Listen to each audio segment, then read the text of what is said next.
Hello friends, जय जगन्नाथ। आज office रे थिला बेले आफ्टरनून टाइम रे बहुत जोर से मेघ वर्षा उठेकी आसीथिला।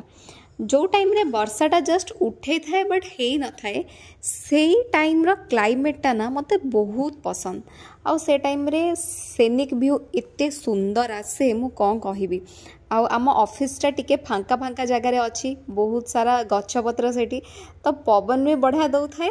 आउ क्लाइमेटटा बहुत बढ़िया लगुता है। मते ए टाइम रे लागे जे मोर बोथ हार्ट एंड माइंड पूरा फ्रेश हो जाए।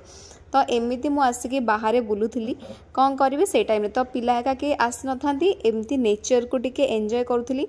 आउ सतरे नेचर एते भलो जे जदि आमे तार केयर नहीं पारिबा ना ताहले से हमको सबु किछि देई परिबो।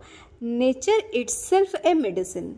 माने निजर जिते भी कष्ट थाउ जदि आमे गोटे नेचर सेनिक व्यू को देखी दौना आमर सबू टेंशन कुआड़े दूरे जाए। सेमती आज बसिकी आमे कथा होतुलु बाहर बसिकी मु आ मोर कलिग। तो एमती कथा हो सी मते कहला दीदी तुम फोन दियो मु तुम वीडियो बनै देवी।